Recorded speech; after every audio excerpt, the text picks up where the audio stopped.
Hello and welcome to another episode of Rocklaz Radio, where we bring you amazing conversations with experts from diverse fields. And today's show, we have a very interesting guest. I'll tell you about them in a bit.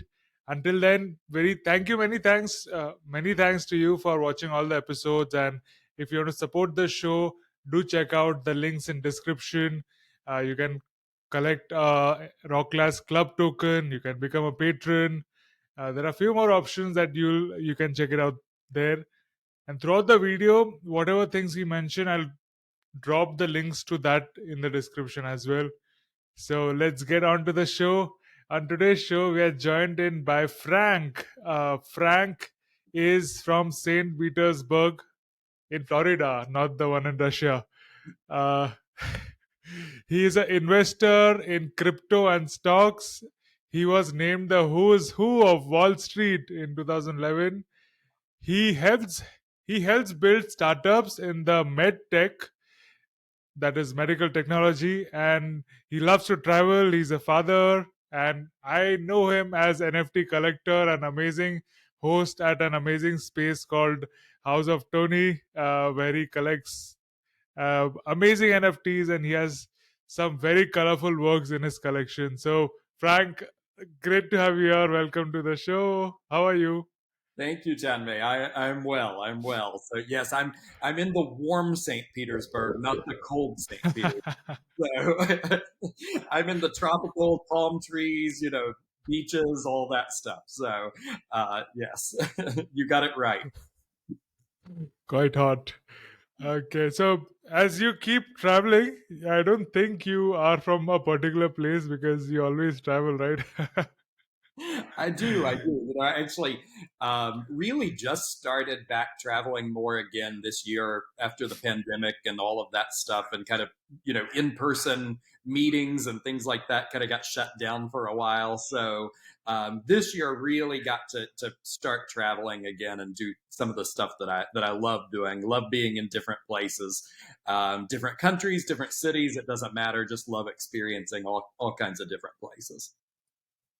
Wow. So I didn't plan this question, but you, I mean, even I'm sure most of these travels are business related. So why do you have to still travel? In we have Zoom and now even Metaverse coming up. So do you like Yeah. what makes you travel?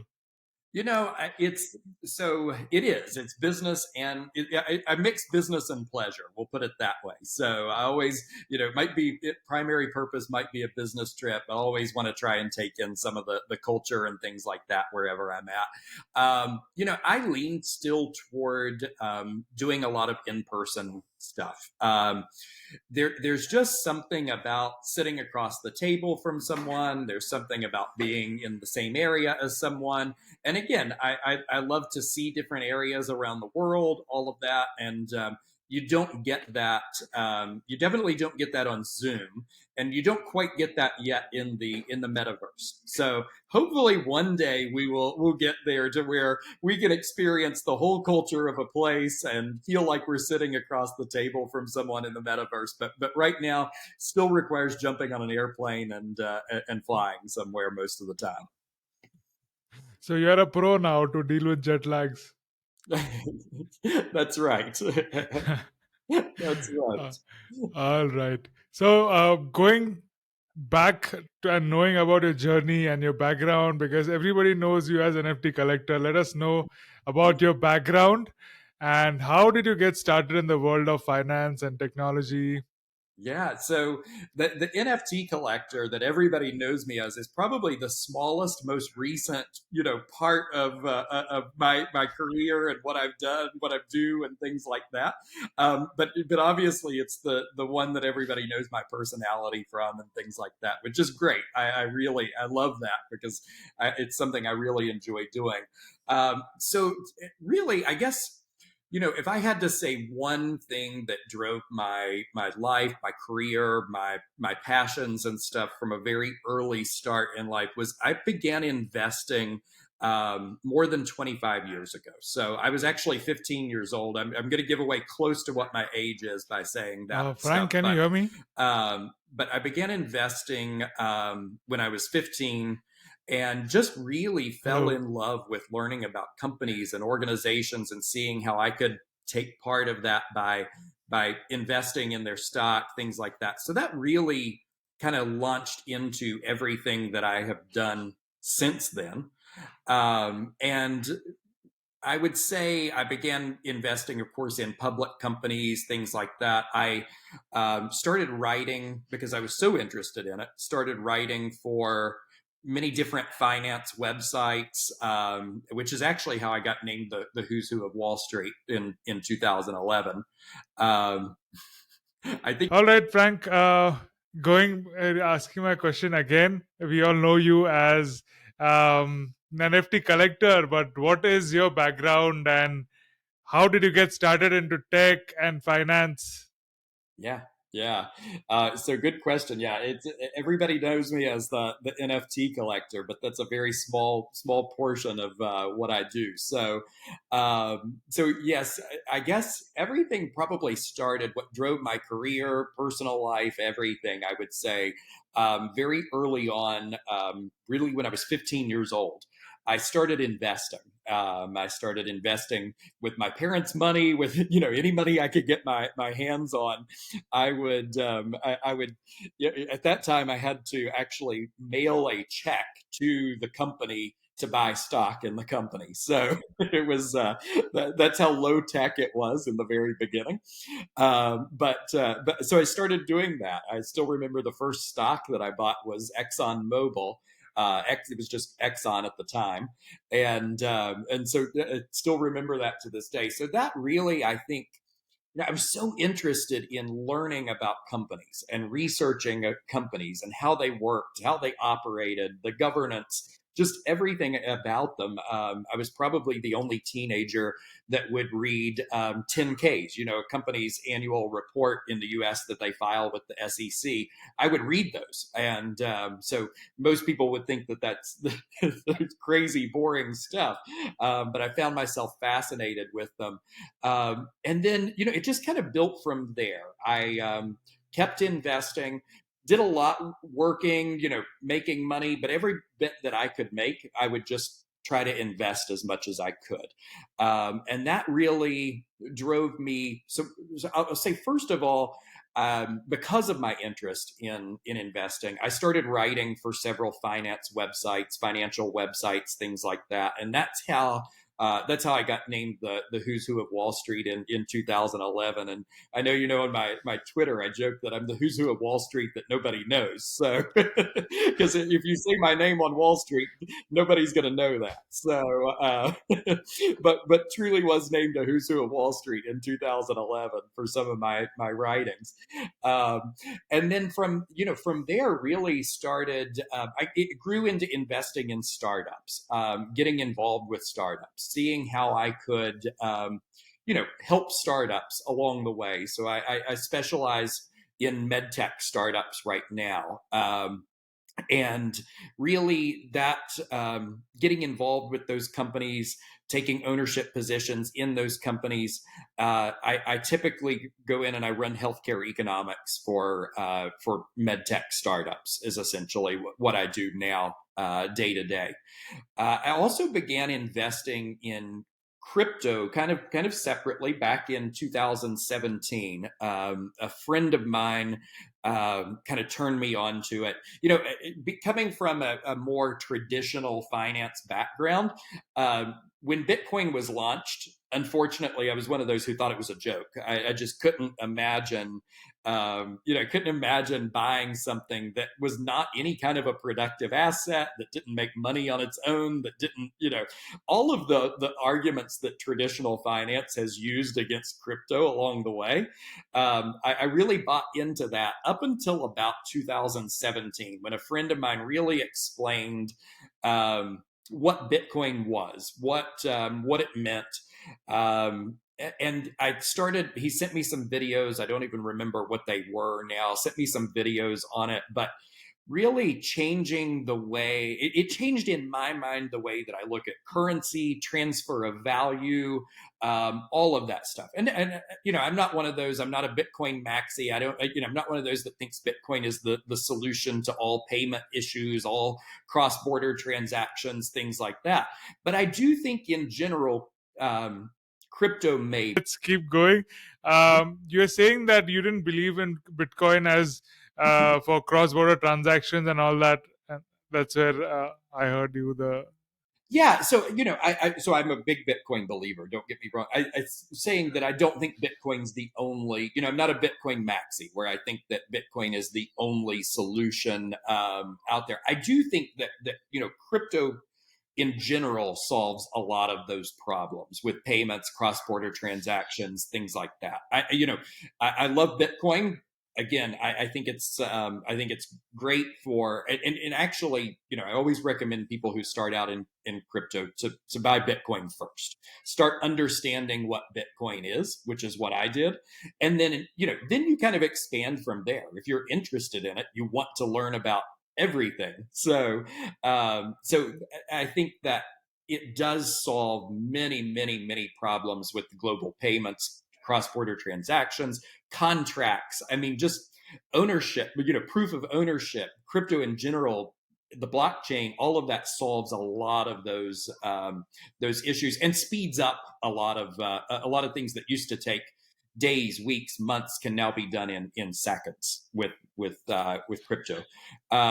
So in 2017 is when I started investing. Bought my first Bitcoin. At the time, it was trading at gosh, just over $2,000, and I thought. My first thought was, and so first of all, I watched it go from like 600 to 2,000 before I bought it, and then I'm like, okay, I'm gonna buy some of this. So I bought some, and then the first thing I said in my mind is, what the hell did I just spend $2,000 a piece on? I can't touch it. I can't see it. I can't, it was really ridiculous in my mind. But then I kept studying it. My interest in finance and my interest really in just how money works in general is what kept me researching and looking into things. And then, of course, I found Ethereum. I found all the privacy coins. I found all of this stuff. And I bought a lot of stuff that I shouldn't have bought. When then every time crypto crashes, you get all of those other things get wiped out. So you'll learn from your mistakes, which is what I did with crypto. It's also what I did with stocks in the very beginning, back in 1999 with the internet stocks. All of that investing that I did from age 15 up to then got wiped out essentially. So they're expensive lessons to learn, but nothing can teach you like experience does. So I think that has driven me, to the point where I'm at, where I'm in startups. I'm in NFTs. I accidentally found myself an NFT collector. So and have met some fantastic, wonderful people along the way. So I guess that's the long story of how I got started. you know, I must say, I must say that I'm getting an opportunity to speak with a younger version of Warren Buffett. I hope so. He's got a few more dollars than I do right now, but maybe someday, right? Yeah, actually, Warren Buffett was always my investing idol. So there's lots and lots of stuff that I really look to and respect about Warren Buffett. I think as he hasn't adapted to where the world has gone in technology, and he readily admits that. So it's not like he's smart enough to know what he doesn't know. So, but from a standpoint of the foundation of investing, he really knows what he's doing, and I took a lot of his words to heart and really applied that in a lot of my investing style. So you started off as 15-year-old into this investing and even writing about it and becoming the who's who of Wall Street. That's Yeah, incredibly awesome. and that was You more than mentioned years ago. Not to give away any age there, but that was more than 25 years ago. So Yeah, so half the age of Warren Buffett. Uh, yeah, so right. the you mentioned Exxon stock, and that was the one which came in a lot of news, and it it went up and then had a crash, and it had some stories of Every, cooked books and all that. exactly. And Exxon, everything goes up, everything goes down. I've been through many of those. What I found along the way is I probably should have never sold that stock to begin with, ExxonMobil, because I probably would have a lot more money now. I probably sold it when I was young to buy some internet company that's no longer in business or something. But you learn your lessons by stocks going up and down, or crypto or anything. So in investing, that's really, the lessons are costly, but they make a big difference. It takes me back to college in one of the courses I'd done in liberal arts about markets and capitals. We had a whole study of 2008 crash, and then also about Exxon, and we had this amazing book, Ascent of Money. Yeah, Uh, you I have heard of you might have, yes. So it takes us through all the evolution of money and booms and bust, and I had a presentation of the first bubble created by John Law in France, when he sold land of Louisiana in the name of Louis XVI. Then he was himself the minting person, minting the money, person controlling the banks and the economy and the issuer of the stocks. So all the three things were with him, and that it. He had it that all. became a scene. Yeah. That's right. That's right. It's funny you mentioned that the cycle is the same every time. I've now been through multiple market crashes, whether it's stocks, crypto, whatever it is, and the cycle is always the same. It starts out nobody believes in it. And then a few people start believing, buying, the asset starts going up. A few more people see it. Eventually it gets to where it's crazy. Everybody thinks that the asset's just going to keep going up forever and ever and ever, and then and then at the top some smart people start selling, and then more people start thinking, oh, maybe I better sell, and then that kind of cascades and it crashes. And it's like, so from extreme greed to extreme fear, and then every at the bottom everybody thinks, well, stocks or whatever it is no longer good. It's no longer good for anything. Nobody wants it. Nobody wants Bitcoin. Nobody wants anything. And that's when you actually should start buying it. So I often look. I also often feel, if it makes me sick to think about buying something, it's sick at my stomach to think about buying something, that's probably the time I should buy it. So I try to listen to Oh, gut feel it. So I think that, but the cycle's the same every time. It's based on human emotions. So it really is. and then we see seen on in New York and Wall Street, people coming up with posters and banners of God hates NFTs, and Yes. Absolutely. So that should be the bottom right there, right? If God hates NFTs, that should be the bottom for NFTs. Everything should be up from that point. awesome. So Bitcoin is, I mean, it is fungible, but how did you progress to NFTs? Because this is a completely new investment and risk and whole new market that you tackled on in. It was an accident for sure, but a good accident.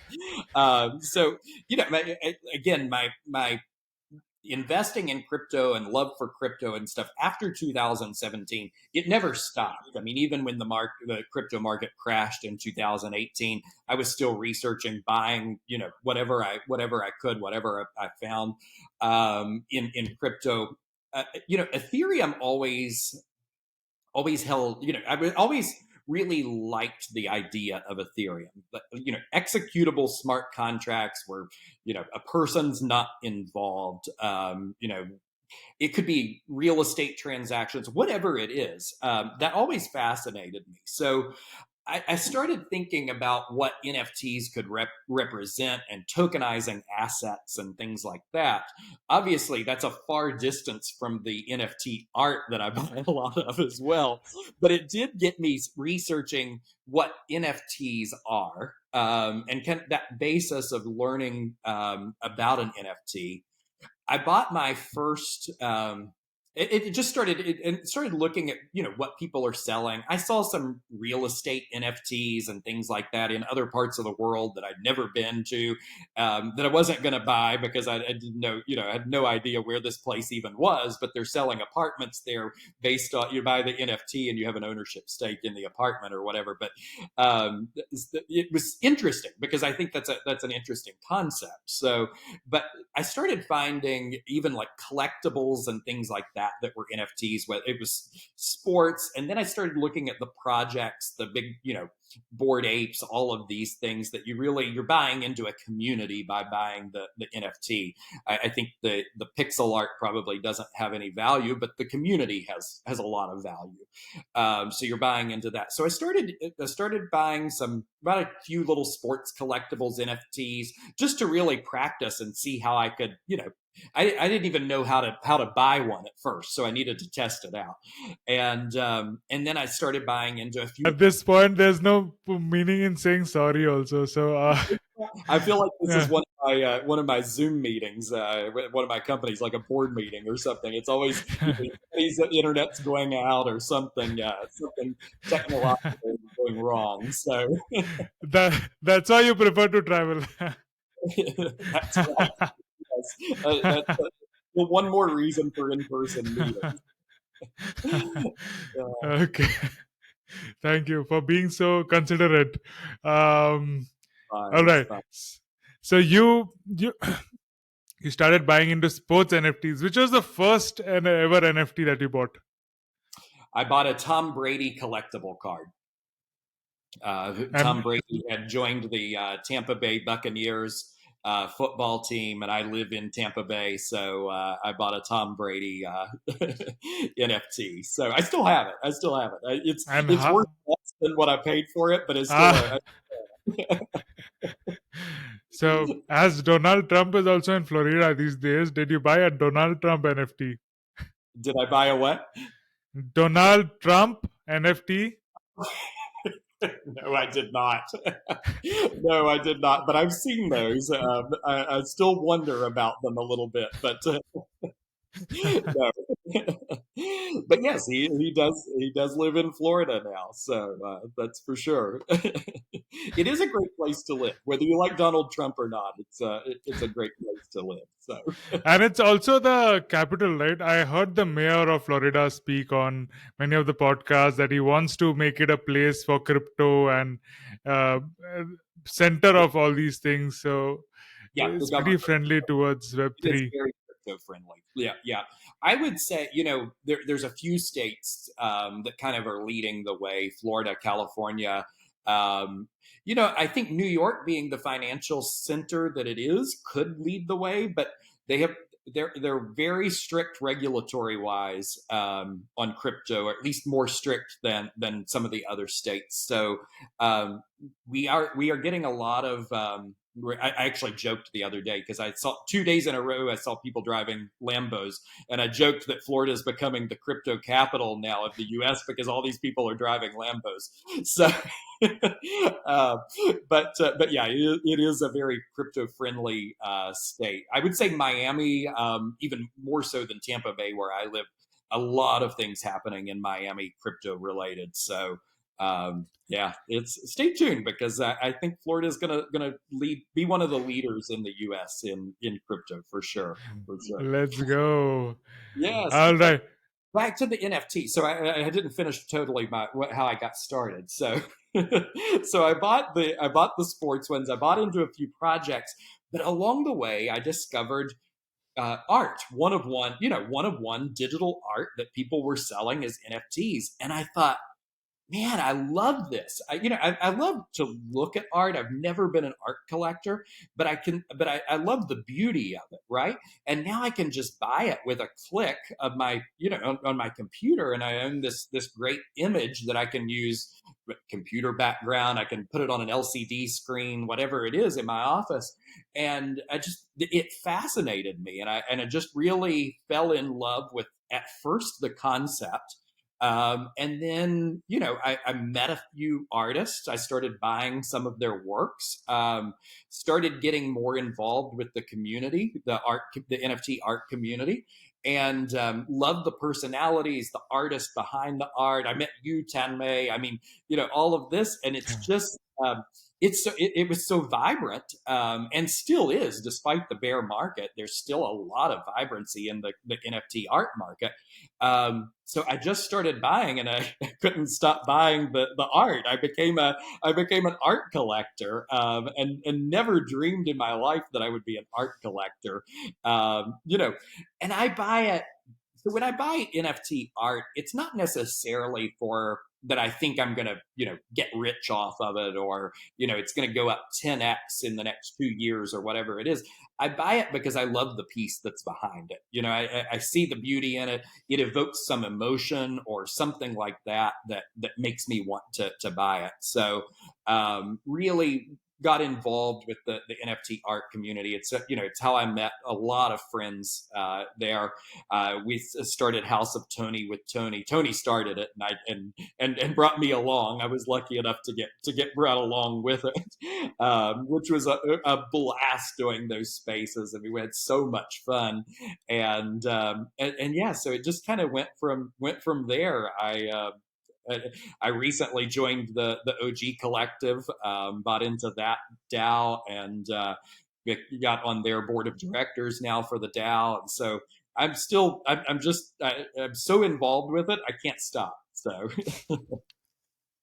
So now, yeah, that's the big plus point of NFTs, right? You don't have to store it in your walls or keep it in a different locker room yeah, for storing those artworks. It can be there digitally, and as awesome as it is, you can even display it on your digital screens. And we were just discussing this in the last episode, what Beeple is doing. I think his gallery is close to you where you live, but definitely an experience worth having. So what he's tried is he's bought in panels for covering the whole of his gallery, and it's not one person going to be on one panel or art. yeah, It's going to be the whole show for one artist. So one artist displaying his artwork and his display on all the walls and pillars and columns of that hall at wow. one time. It's truly incredible. I mean, it truly is incredible. I recently went to a Van Gogh exhibit, which wasn't NFT based or anything, but it was in a room with white walls, huge room with seating in the center and stuff, and the art was just displayed all around, projected onto the walls, the floor, the ceilings. I mean, it was just so cool. I mean, it's like, digital art is amazing. So they even animated some of his pieces, or a lot of his pieces, and things like that. And the things that you can do with it are just and I'm not one that thinks that art is the only thing that NFTs are about. Obviously, art is a tiny portion of what NFTs are and will become. But the things that you can do with that are incredible. So definitely. It's totally immersive, right? You don't need to go to metaverse. That's different kind of being immersiveness, but you can actually have your physical place and be in it and have the whole thing moving and go to infinity and come back, or have those Yeah, all kind absolutely. of experiences in I'll it. be the first to admit I don't own a VR headset. I don't need one yet. I don't need one yet. I can have the metaverse on my walls or whatever right now. Eventually, I'll have a VR headset, but right now I don't need one. So Awesome. So, what were your initial NFTs that you bought? And I see a consistent pattern in what you collect. It's purple, pink, and it's illustrative works and colorful works with very bright and neon colors. So, Yes, yes. I like bright colors. I like bright, bold colors. So that's what really attracted me. Or attracts me in NFT art. Um, but I own a lot. I do buy some other stuff too. I even own some dark art pieces and things like that are outside of my style, but they've for some reason they've evoked an emotion. And I think that's Hmm. the biggest point. When I started buying from a couple of artists. Tony was one of them that from House of Tony. She was one of them that I bought her art, and then a couple of other people, and then really just expanded from there. But it was all, you're right, it was a consistent pattern of illustrative. I love cartoon style. I love, bright colors, all of that stuff. That's what I gravitate toward. It's not to say that's the only thing that I collect. I do lots of other stuff as well. But yeah, that's probably, if I had to name a style, that is definitely my style. So we were going back and forth now. You were discussing about medtech startups, and you Yes. helped. So how, like, you started investing and you had so many different industries. How did you have inclination towards medtech, and what is happening these days in it? Well, actually, at the time, I went to work for a large pharmaceutical company. This was about 20 years ago. Somewhere around there. Went to work for a large pharmaceutical company, so got involved kind of in the medical industry. But large pharmaceutical companies are very, they're not cutting edge technology and things like that. I mean, they not like a med tech startup. So from there, I got interested in medical devices and how some of those worked and how they worked in some of the disease areas that the pharmaceutical company that I worked at, treated and existed.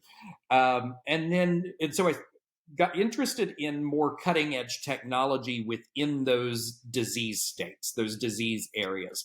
One of the big focuses when I was in the very beginning was diabetes. I worked in a couple of different companies that had diabetes treatments. So after I worked for the pharmaceutical company, I went to work for a biotech, a small biotech company in California, that was really much more cutting edge on the treatment of diabetes. That got me interested in more, I would say, cutting edge science. From there, I started wanting to invest in some of the small startup device manufacturers that had a really great concept with devices. So that's what I did, and I actually took a position in a small startup. Went to work for them as well. We developed a small, it was like an insulin pump that delivered. It was an insulin delivery system for diabetics. Uh, Long story short, that startup didn't make it, but it was a great experience. It was a fantastic experience, being in that. So from there, I thought, this is the way to go. I'm going to find these small startup, cutting edge technology companies. I can help them on the healthcare economics side, meanwhile taking ownership in the company. And I went to a couple of other companies after that were making these, just whatever product it is in the diabetes space. And then from there, branched out from diabetes, still in med tech. But the company that I have now, they are in women's health. So lots of different things. So it's a fascinating field. It's how you can solve, bigger problems with technology, and it kind of mixes healthcare and tech at the same time, which are two things that I'm really interested in. Has any of those companies started minting NFTs? Not yet, but not yet. But if I can get the one that I have now to start, then we'll be going somewhere for sure, for sure. Or Because I always, start paying me in Bitcoin or something, right? yeah, now you can have Bitcoin NFTs also. So yeah, Exactly. Exactly. because I always tell and I believe that buying art NFTs are one thing, but when you're collecting into buying into a PFP or equivalent uh, projects, it's more like investing in a company or being a stakeholder or shareholder of a company. What are your thoughts on that? Yeah, it is, and they're all different, right? I think the biggest thing, is you're buying into a community of people when you do that versus a one-on-one art. You're really investing in that artist if you think of it from an investment standpoint. With a project, you're like a PFP project, you're buying into a community of people, and it depends on how strong that community is and what they're doing. As far as what they're developing. So you think about Bored Apes, what are they developing? What are they doing in the metaverse? That type of thing. It is more like investing in a company. You buy into it. Some people buy into it because they think, oh, it's going to be a great investment. They're going to be a leader in the metaverse and all of this stuff. And the Bored Ape that I paid, 800,000 for is going to be worth 10 million or whatever. So I don't know. I'm making up numbers, but Oh, that's I thought you actually bought. no, I no, thought no. you actually. No, I should have bought one. I started looking at them when they were, when you could get one for 10,000 or something. I should have just bought one and held it for a little while. But I wasn't smart enough. I wasn't smart enough at the time to do that. But it is more like investing in a company, and then other people buy into it for the community itself because they enjoy spending time doing IRL real life events with the community, that type of thing. And some of it is just status. Some people want to buy a Bored Ape or something, a PFP. I keep saying Bored Ape, but there's plenty of PFP projects. But some people just want to buy them for status and wear a hoodie that has the PFP on it or something, which is fine. So there's lots of different, I guess, perspectives in NFTs, which is a good thing. I think it brings different cultures together. It brings different backgrounds together. It doesn't matter whether you have an economics background, a healthcare background, or you're a taxi driver or whatever. If you buy into this community, you're part of that community, and it's bringing all of those ideas from different perspectives together, which actually makes me more bullish on the project itself because you're bringing more people in. Whereas a lot of times companies, if a company is physically located, like my company in California, a lot of times we draw talent and things like that from the same area. Well, these tend to have similar backgrounds. They tend to have similar educations, things like that. And I think NFTs, where it's a global, it really gives a global perspective to these projects. So I'm bullish on projects. I'm bullish on NFT art, on artists themselves. Yeah, again, to me as a collector in the art, it doesn't really matter if tomorrow or next year or whatever that piece of art is worth 10 times more. Hopefully I'll have a few pieces in my collection. Hopefully the Tanmay edition will be worth, 100 times what I paid and things like that. But really, One I thousand times. It'll one be 1,000 times. thousand X, absolutely.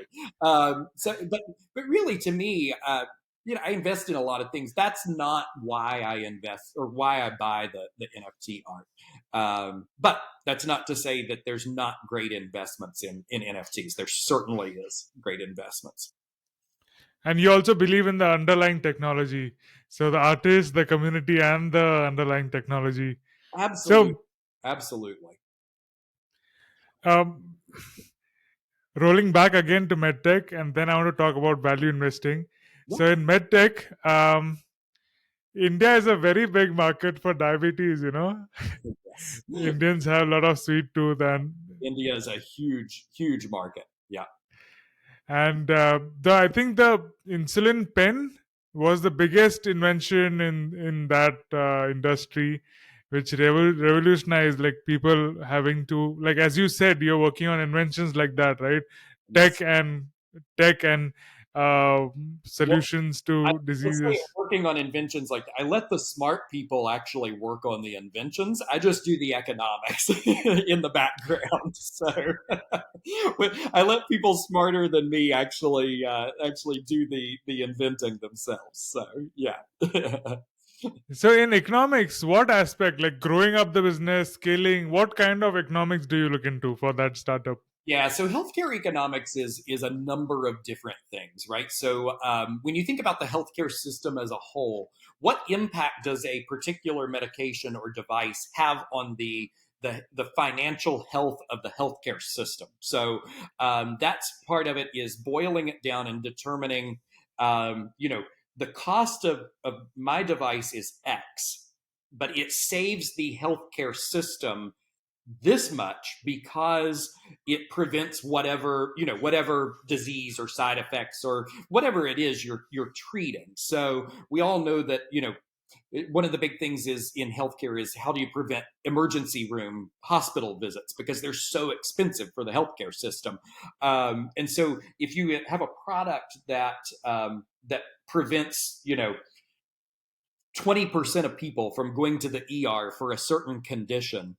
I'm talking in generalities, but for a certain condition, you save the healthcare system a certain dollar amount. That's what healthcare economics is. And then it's taking that information, and in the United States, we have a private payer system, meaning we have private insurance companies that pay for whatever treatment you're getting, right? So you have insurance through your employer in the United States, or you buy insurance yourself in most cases. We have some government insurance, but most people have a private insurer. So we take that information, that economic information, and we take it to the insurance companies, and we tell them, you're going to save this much money because of this, because this device that my company has does this. And it's convincing them that that's the case. And obviously, first of all, they have to know that it is safe and that it's an effective treatment and all of that. But really, my job is to build out the economic story for a company, and that's what I do. That's really what I specialize in because of my background in finance and things like that. That's really where I'm most effective. So when I take an ownership stake in a company and I come in and I say, I can work for you and I can do this. I want X amount of shares of the company, and I'll build out this whole department, because it's not just one person that does it. I'll build out this whole department in your startup. And that's been an effective strategy at the last several companies. So that's really that's I guess the nuts and bolts of healthcare economics of what I do from that. For most people, it would be incredibly boring, but it's really not. It's a lot of fun. No, it's quite interesting. It's quite interesting. Like, isn't it so awesome to save time, or save the hassle of documentation, or you even from the hospital side, they're saving so much. A couple of my friends are doctors, and they were saying all the hassle they had to go through COVID time, but I can understand the other day-to-day life aspects as well. Yes. So very interesting. The only I have to go to hospital very frequently. Mhm. I mean, for blood donation, not for other things. I go to donate blood. Yes, I do the same. So, uh, so yeah, things can be improved. Like, you never know that there's so many people having so many health problems, that can be solved with technology. Of course, we are living in the best of times, best of medical times, but there's still so many more things that can be done. I read an article about uh, potential of having an artificial womb. So Wow. Yeah. yeah. Wow. Incredible. Incredible. Yeah. I mean, it's true though. With I mean, from the time 20 years ago when I got into healthcare, it's just the technology has grown.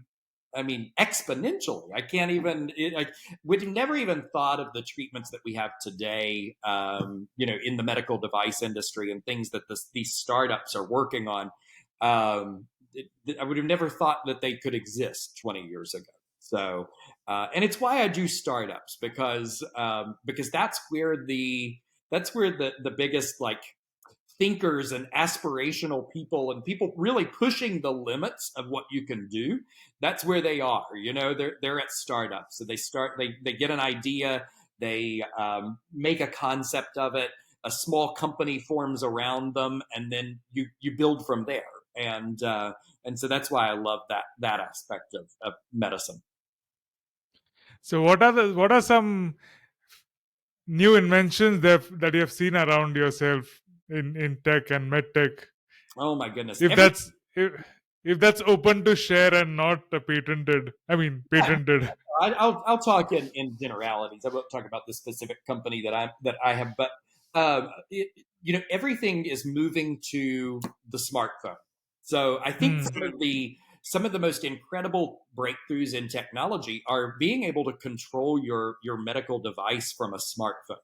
So if you need more, if you need more insulin, for example, and you had an insulin pump, you used to have to kind of take it and find the buttons and scroll through the things and everything. And now it's all right here. And not only does your smartphone, in diabetes, not only does your smartphone control your insulin pump, but it also controls your glucose monitor. So your phone knows what your current blood sugar level is. It can send that information to the device using, delivering your insulin, and it can match the amount of insulin your body needs. So it's like an external pancreas. So it's can match the insulin that your body needs to what your glucose level is, and how it's using AI. It knows whether your glucose is going to trend up or it's going to trend down, and it delivers the Wow. right amount of insulin or cuts it back to a certain point. But the key piece in the middle is your smartphone. So it's like the hub.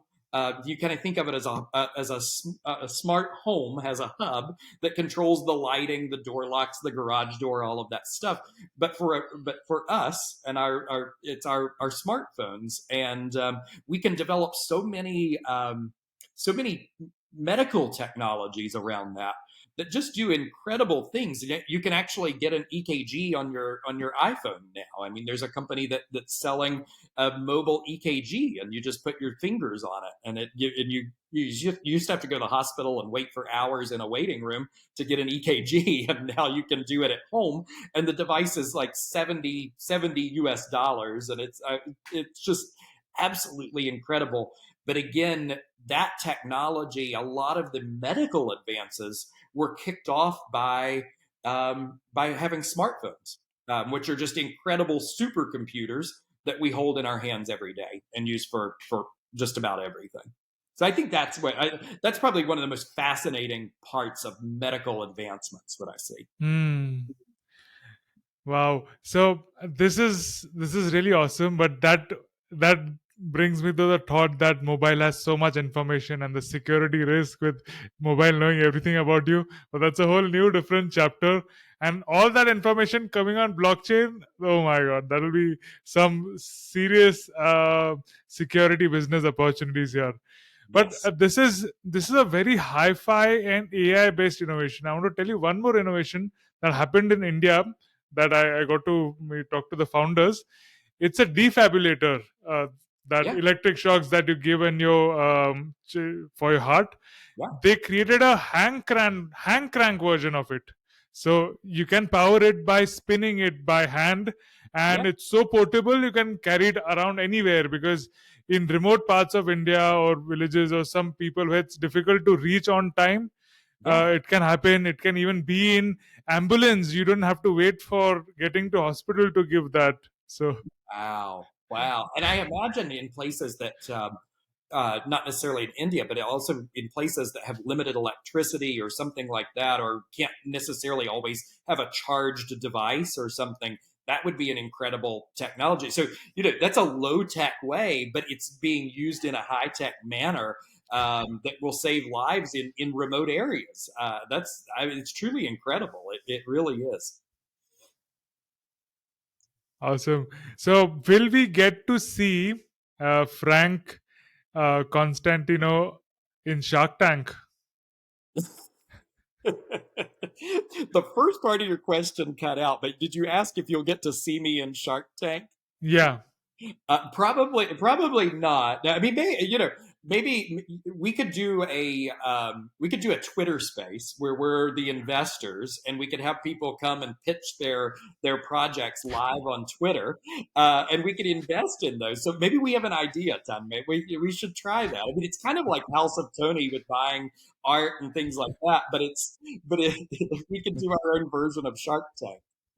Buying medical products on Twitter Spaces. Yeah, Inventions. that's right. Pitch your idea to us. So I love. Wow. One more aspect about the medical industry which surprises me because it's uncommon. I don't know how it is in the other part of India, but US actually allows medical companies, even pharmaceuticals, to give advertisements on computers, right? On Yes, channels. yes. That is not thinkable of in India, because you got to go to the doctor for the right meds. You can't have different companies talking about drugs that you don't have, that you're not supposed to take on your own. Like, it has to be on prescription, but still, imagine a patient going to doctor and telling, no, I want that drug only of that this company. because I So saw because I saw this ad on TV and the people look so happy, right? So it's, I know it reminds me of the in the late '90s and stuff, the or maybe early 2000s, the erectile dysfunction pills, the advertisements on TV where somebody in the bathtub, and they're trying to say what it is without saying what it is, right? So it's like yes, they do. So the U.S. does still allow advertising for medical companies. It's one of those things that is highly regulated, but there's the to your point, there's the risk of people potentially taking the medication or asking for, and not really. That's not the best medication for them, or something like that. That is, and I think the pharmaceutical lobbying of government in the United States is very strong. So I'll leave it at that as far as the advertising. But direct to consumer advertising is a contentious point in healthcare for sure. I think more appropriate for companies like in medical is having a social media presence. It's not so much an advertisement, but just being there and having that social media presence where people can do their own research. Have a website, have a social media presence. It's not putting it out there on Super Bowl Sunday on the TV. It's more people who are coming in there and searching for information, and having that out there, and even educational resources on social media about whether it's like my company currently does with women's health, certain educational resources that are put out there on social media that then direct somebody, hey, if you do have these symptoms, talk to your doctor about what treatments are available. So there's a way to do things responsibly that aren't the cheesy erectile dysfunction ads from the early 2000s. Now we got to go and check those ads and do research on them. I'm sure they're on YouTube. Even the ads in Thailand, have you seen advertisements from Thailand? No, I They're haven't. they're No, very funny. I'll send you some. please. Like, Yeah, you cannot imagine what the product is going to be at the end that they're coming to and going to talk about. So yeah. it's a whole different story, and it's like surprise. Okay, this is this product that's supporting. I'll definitely send you some links. Please do. That would be great. Absolutely. Frank, you Frank, you travel around the world a couple of times on spaces. You mentioned you're in Europe. Yeah. So how is the industry there, or um, how what developments are happening there? Yeah. You mean within the medical field, medical startups, medical device, or If in general? I mean, if you're in, I'm talking about in general, but if the medical startup it's your forte, then that, and even if you have taken up some different companies, even then that. Europe is very similar.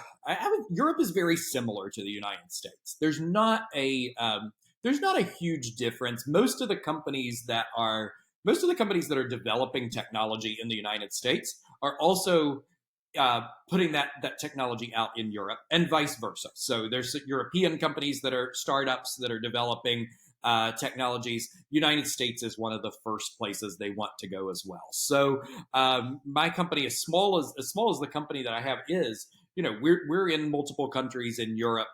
We have a large European presence.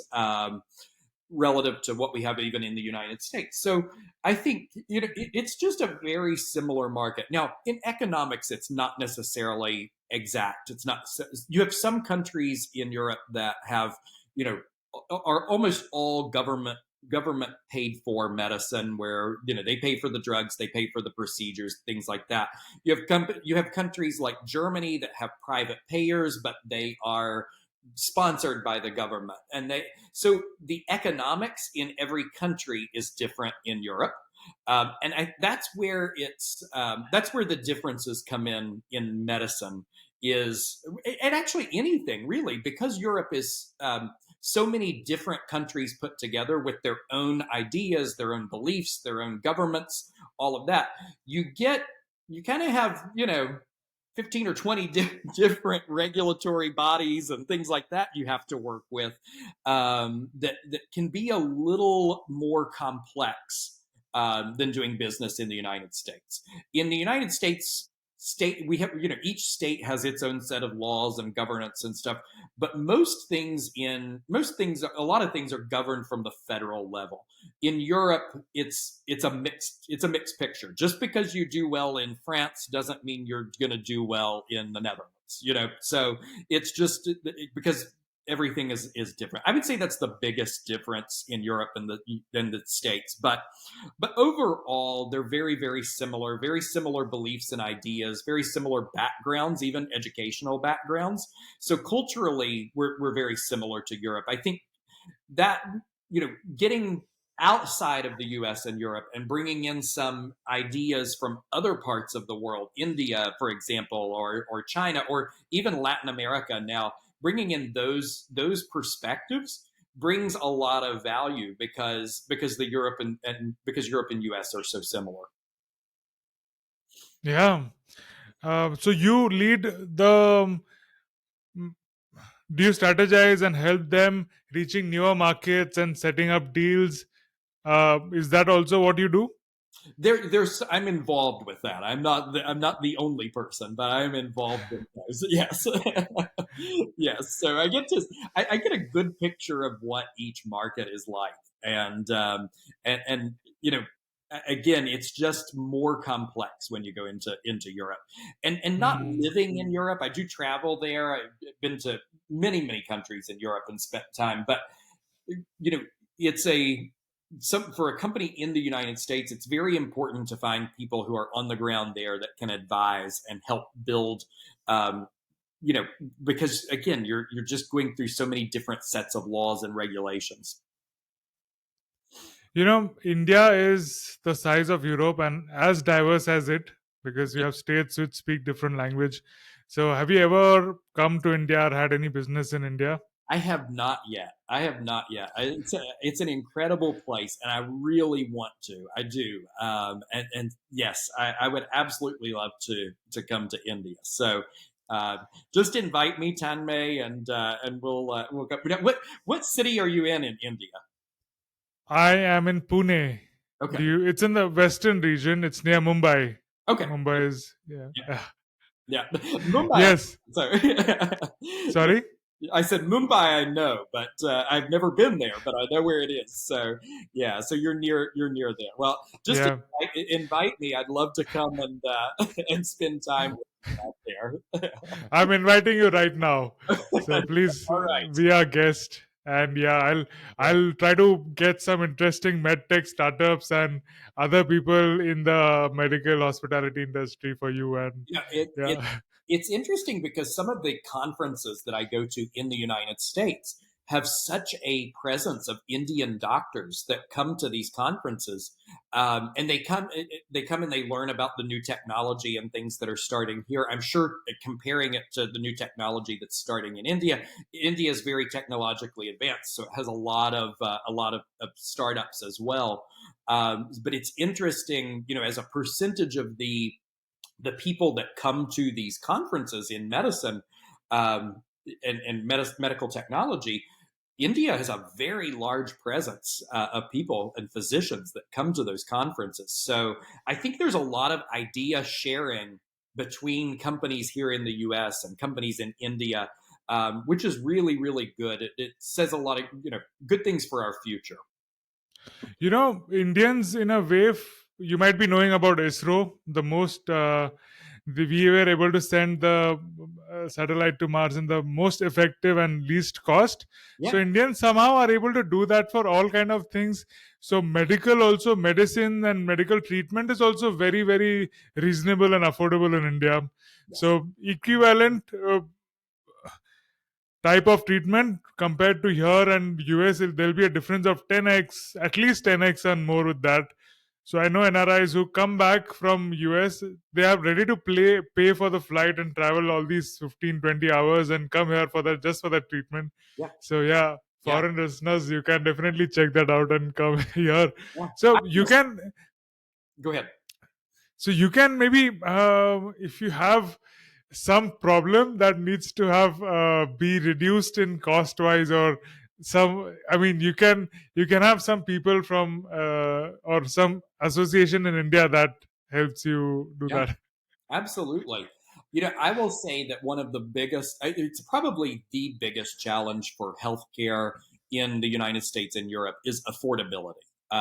Especially in the United States, in the private payer system that we have, affordability is probably the biggest challenge. Especially when you think about there are people still, even with a government payer, and multiple, actually there's more than 1,000 private payers in the United States. We still have in the United States about 30% of the people who have to pay for their own medical care with cash. So They affordable, don't get insurance. they don't have They, insurance. Yep. They either don't qualify for some reason for government insurance, and they can't afford or don't have an employer that provides private insurance. So affordability is a huge problem for healthcare in the United States. And I will say, if anything sets our population back here, it's going to be that there's really an affordability crisis when it comes to healthcare. hmm. Indian government had an announcement, five up to 5 lakh rupees worth of investment. I'll just convert that and tell you later to the audience. Is given at 1/10 of a dollar to people. You can just have that investment for 12 rupees, and that can happen. So I don't know how they're carrying that out, but it's pretty huge decision to take, and very good for the population as such. One fact apart from this, I want to take you to a fun fact about comparing India and US. It's about the laws that I recently got to know. In US, there are 50 states which have different laws for services. So different license professionals need different license to practice in different states, and manufacturing can flow without any restriction. There are federal laws for manufacturing, but state laws for services. Am I right? Yes, yes, In India, it's reverse. So services, anybody practicing law, a lawyer or anybody, you can, dentist, doctor, lawyer, you can engineer, you can practice anywhere in India without any restrictions. But GST and manufacturing have state border issues, and they have to pay taxes, and they have their own system for manufacturing in India. So wow, that that's is, yeah, it is almost completely reversed. So yes, that's interesting. That is interesting. Mm. So you said about traveling to places. I'm looking forward to see your Instagram because you have a very beach like personality. Well, thank you. So you're coming to New York, right, for NFT NYC? I am a speaker there, Yes. but visa issues are there. Oh, To get an appointment for the visa, there is a 1,000-day waiting. oh my goodness! Wow. So I applied now. It's in the process, Yeah. but I'll get to come in 2025. Oh my goodness. So can you speak virtually? I wish I'm ready to do that. Let me talk to the organizers. Wow. Yes. Yes. Oh, I'm disappointed. I was hoping to get to meet you in person I was too, absolutely. soon because yes. Oh, that is wild. 1,000-day wait. Oh my gosh. So Wow. that piled up after COVID, but yeah. Anyways, there's a lot of restrictions Yeah. yeah, because of many reasons.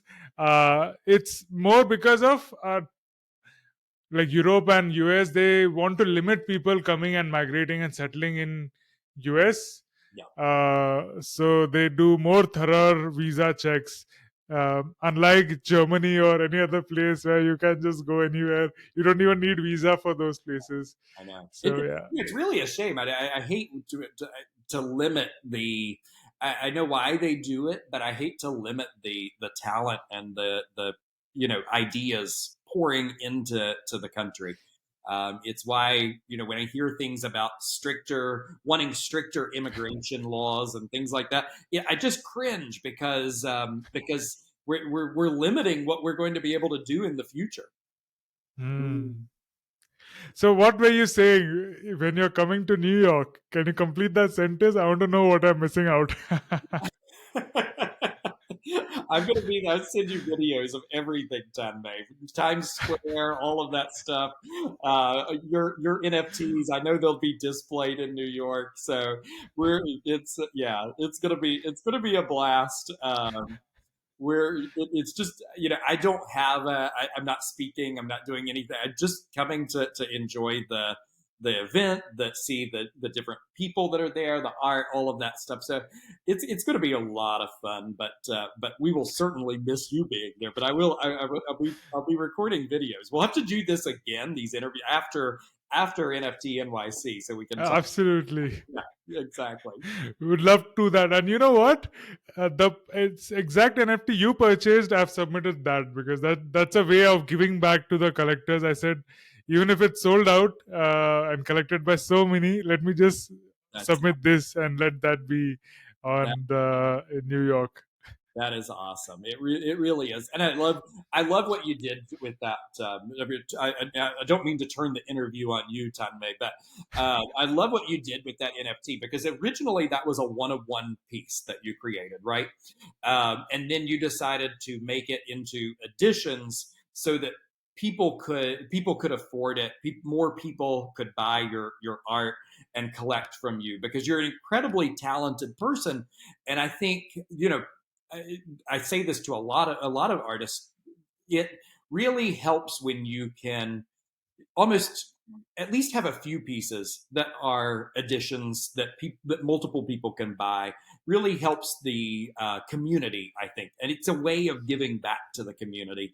And now lots of people can own a 10 May piece that couldn't have owned it before, and I think that's incredible what you did with it. So that was awesome, and I was glad to see that because it's such a fun piece too, right? I love the animation, I love the dancing character. I mean, it's an awesome piece. So I'm glad that you did that. That's awesome that you submitted that for New York too, because that's going to be fun to see. I can say I own that. So yeah, definitely. Yeah, that was the thing. Thank you so much for that compliment and believing in the piece and actually owning it. That was the piece that every space I had gone to, people just loved it, but Yeah, then again they were not able to get it. So I said, why not make it into editions and get it? So even the Rocklaz club token, which I'm going to launch in coming days, it's going to have utility of being given shout out or their names coming during the podcast at the end or in the middle, whatever. So that, and even on the spaces and many more things like that. So I'm going to try to make it as affordable or as like not affordable, just that the masses can have it. Yes. So Yes.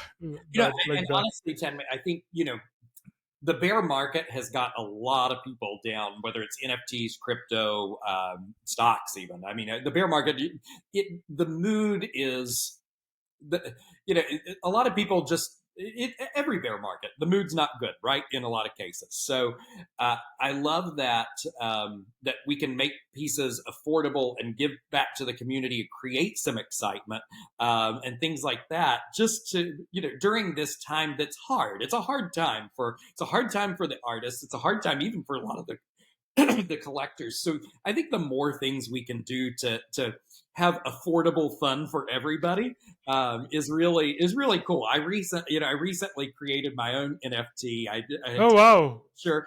Yeah, yeah. You could check it out. But had created a picture, or taken a picture several months back over the summer of the Chicago River in downtown Chicago, with the skyline, the skyscrapers to the side, the river in the middle. It was a really beautiful picture. Had a lot of compliments on it and stuff. So I thought, I'm just playing around with different apps and things like that, and different programs, computer programs. So I took the picture and I added some motion to the water and to the sky and things like that. And it turned out kind of cool. So I thought, I'm going to mint it and just have some fun. And I created a contest out of it. So I still have to pick the winner of the contest, or, draw the winner of the contest too. Um, but so I sold it for like 0.009 Ethereum each. So just, less than like $10 basically. And sold like 14 or 15 of them, which was fun.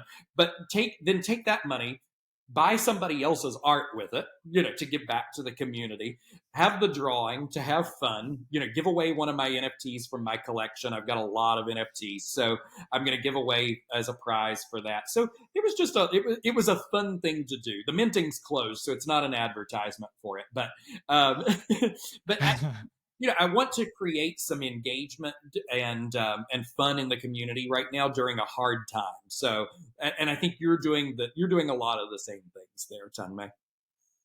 The contest that you host with Tony and Oh, El are so good. Those entries we have so much talent, and they've come out with so many fun pieces. I absolutely. really loved all the entries in that.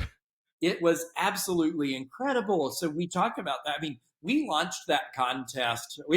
So Tony and I and Elle, back in October, we were talking about what we could do, and we decided to do the contest. We launched it November 1st, and we thought, it'll be fun. There might be 50, 60 drawings or something like that.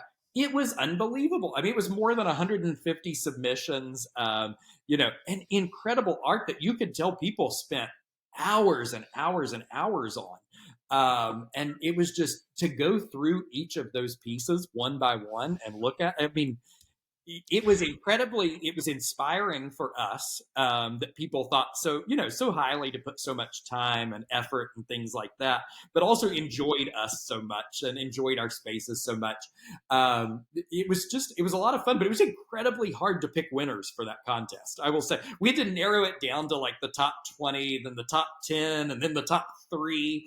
And by the time we got to the top three, there were still like 50 pieces of art that I could have chosen the top three from. So it was, but we had a lot of fun. It's a lot of fun for the community on that. Did you do a lucky draw from the 50 then? A raffle? Yeah. It's we should, from the 50. We should go back and see what and see and do a lucky draw. But we had 10 winners, and we gave away, I think the first three prizes were Ethereum prizes, but then the others were different NFTs and editions and things like that. But people did it not for the prizes. They did it for the fun and the enjoyment and the community and all of that. And we bought a lot of the art. I wish we could have bought every bit of it, but we bought a lot of it, which was, people would ask us, should I mint it? Yes, mint it, put a price on it, give us the opportunity to collect it. And so we did that. So, and then a lot of people who, after the contest, just sent them to them. I mean, we were shocked how many people just sent us the NFT. Just it was an incredible, I guess, outpouring of support from our community that was really fun to see. Beautiful, beautiful. Great memories Yeah. with that. So, cheers to that. Let's go. Yes. All right. So, what I love, as you mentioned, motion in your NFT that you created. I definitely want to go and check this out. So that's what I try to do in my NFTs. Yeah. There's animation and there is humor. Like I try to put a bit of humor in it. So Absolutely. that is there. And these days, I'm working more with augmented reality versions. So they're 3D objects.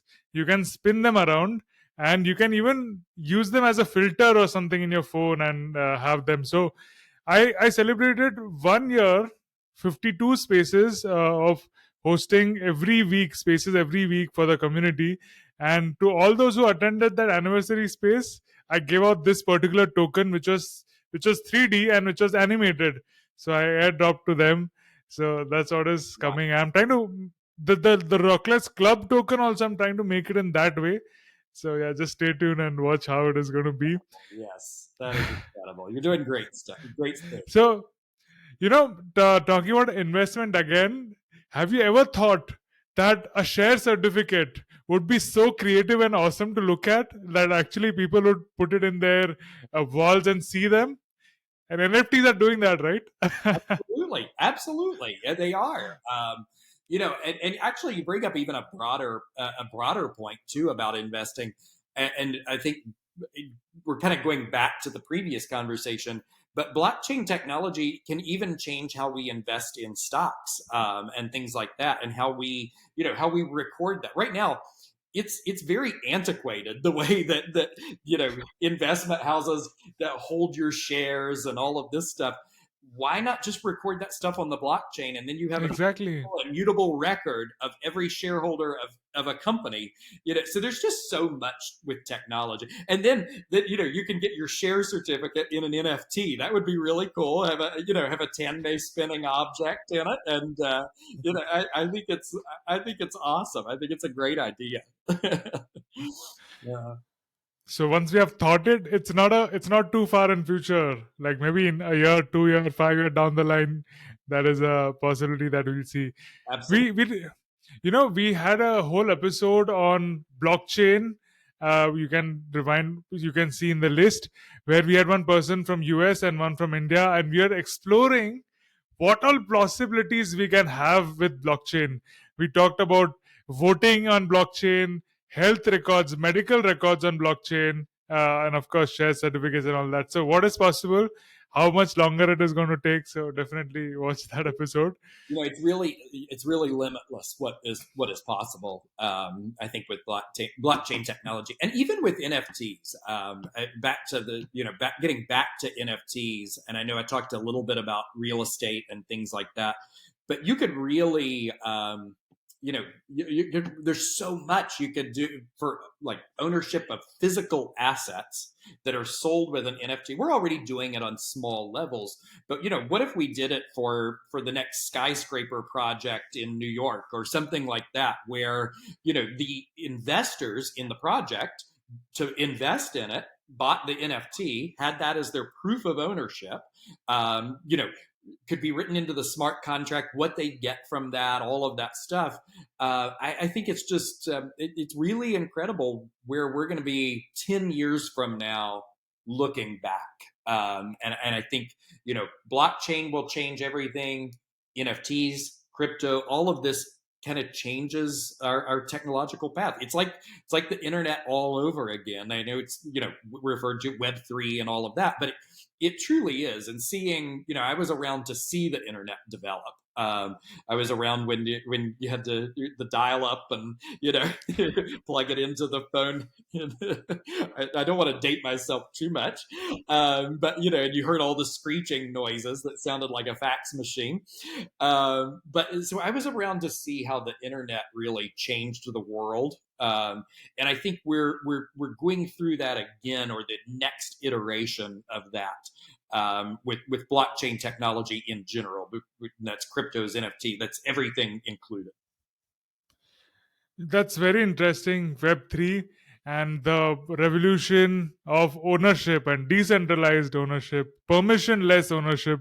Yeah, So when it comes to real estate, uh, government has a role to play here, because uh, before anybody could come and sit on your land and claim it theirs, where there were no governments, but then governments came in, that okay, I give you a certificate that you own this land, and this can be a proof that nobody else can come, and even if they come, the whole executive system, I mean police and all, can you can call them to put them away.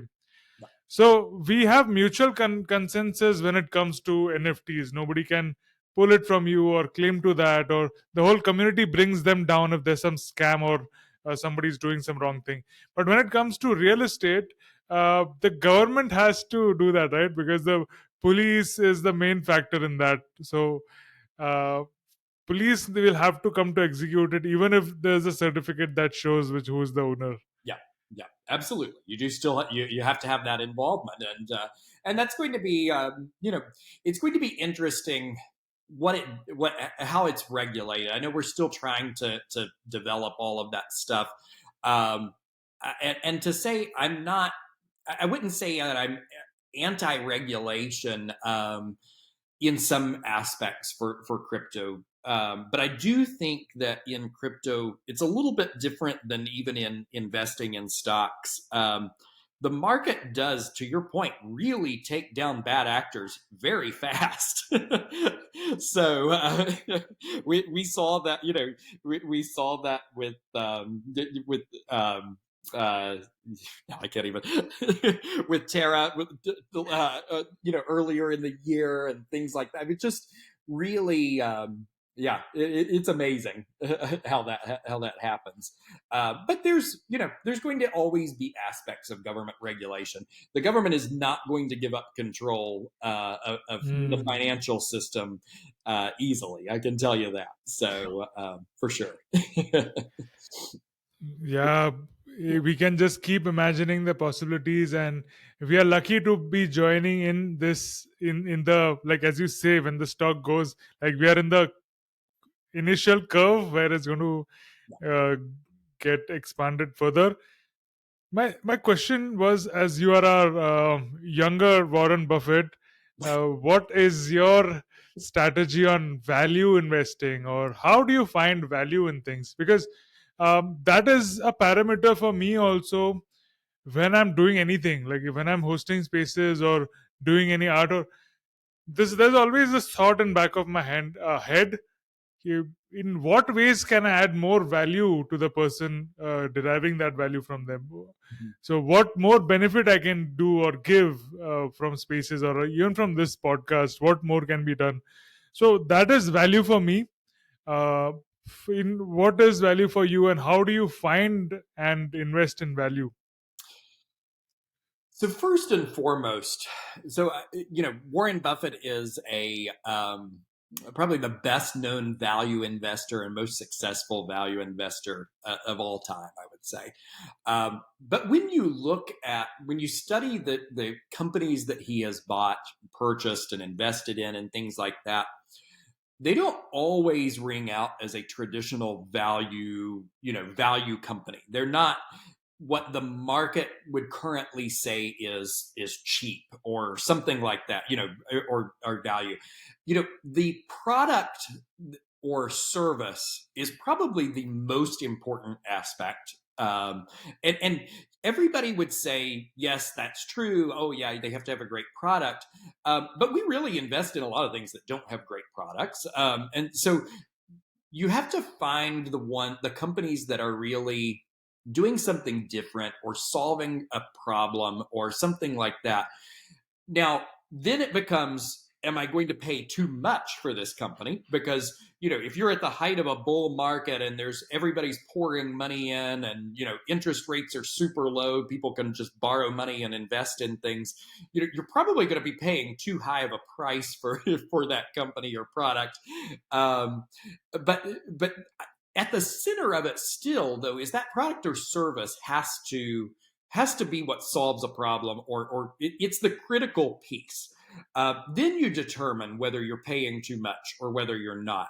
The market will always overprice. And what I mean by that is overprice or underprice. So the market during good times will always think the value of something is more than it's going to be. The on the bottom side of that, when you're in a bear market like we are now, the market always thinks that the company or whatever it is worth less than what it actually should be. So it's finding that point where okay, the market is now underpricing this asset because the market sentiment is so negative that it doesn't believe anything is worth anything in 5 years, So it's kind of like, well, we're going to have financial Armageddon and no asset's going to be worth any money.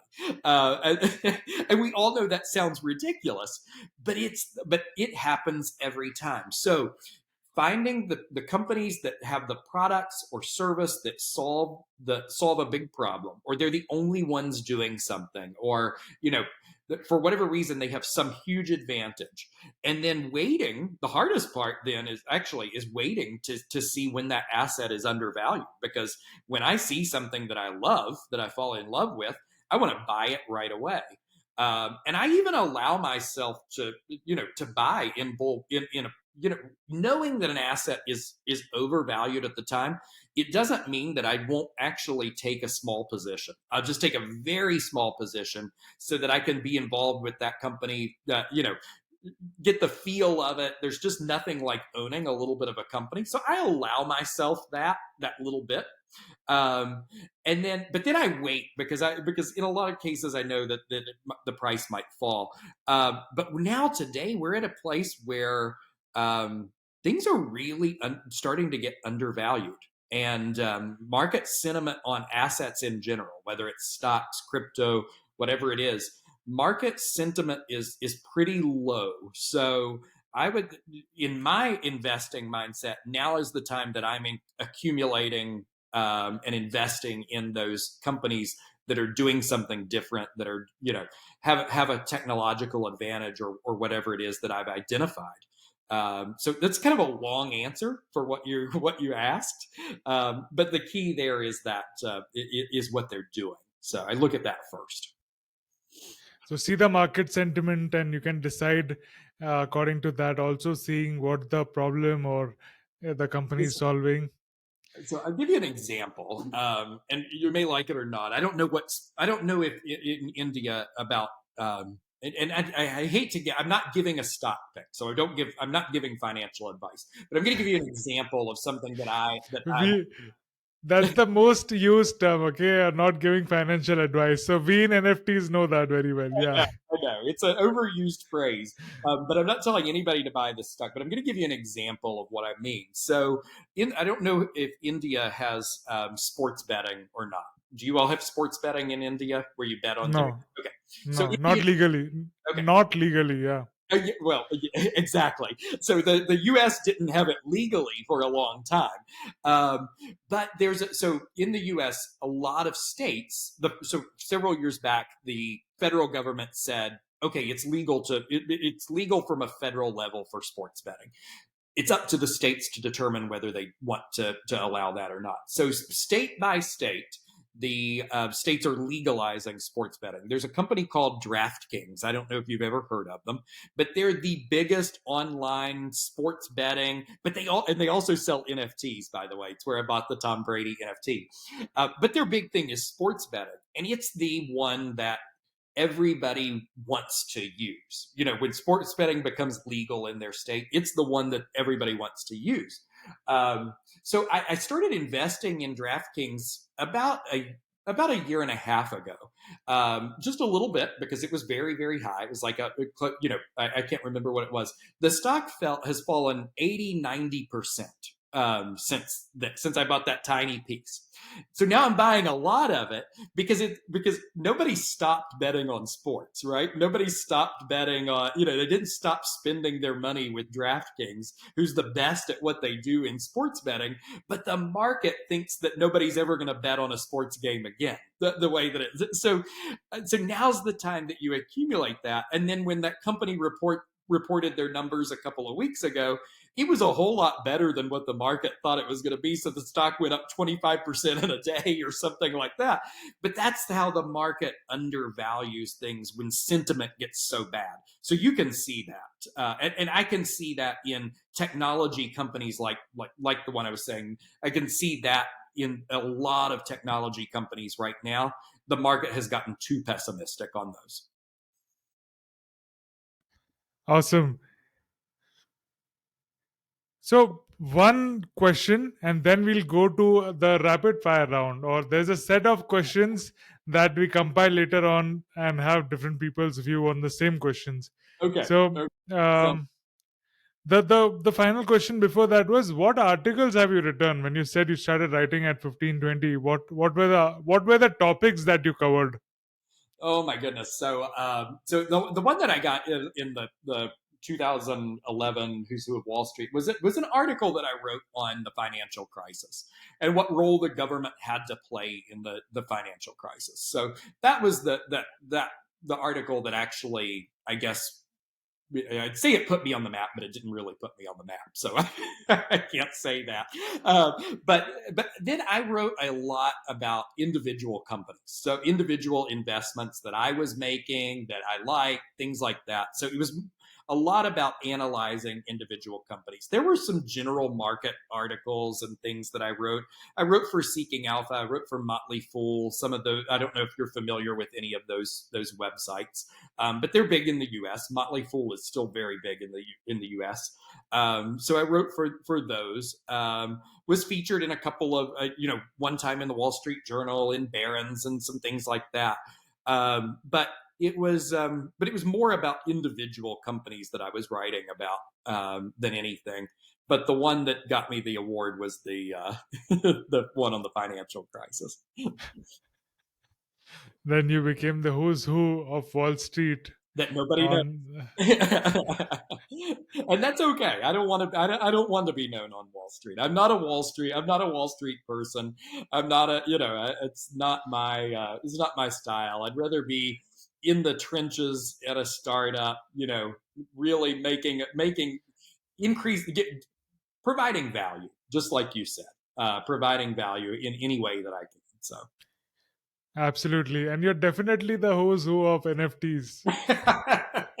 I don't know. There's bigger collectors than me for sure. And talking about trenches, I just saw this amazing movie that I think you'll also like. It's all quiet on the Western Front. So it's about yeah, it's all quiet on the Western Front. It's a German movie, Yeah. German army perspective of a soldier who's just 17 years old, sent to the war. That they'll think they'll get to Paris in 15 days, but then he has to spend 2 years in the trenches and all the things that happen in that. It's crazy. Wow. It's I will have to check that out. Yeah, because there's so much material on World War Two, but not many recognize World War One, Very true. and that was a whole different thing. And the ego, the pride they were fighting for, which was nuts. Millions of people. How many? 2 million people died, and not even gain 100 yards on either side. Wow. So Yeah. yeah, It's incredible. Yeah, you're right though. You can find anything on World War II, but it is much harder on World War One for sure. Yeah, that's interesting. I will check that out, Tim. all right. So, what advice would you like to give your younger self? Oh, start investing earlier, right? So 15 maybe wasn't early enough. So I could have started investing even earlier than that. I think Warren Buffett said I can't remember. He said he bought his first stock at I can't remember what it was. 13, 13, 13. Okay, yeah. He said he didn't know what was I doing the 13 years before that? I should have been doing it. So what was I doing for 15 years that I wasn't investing?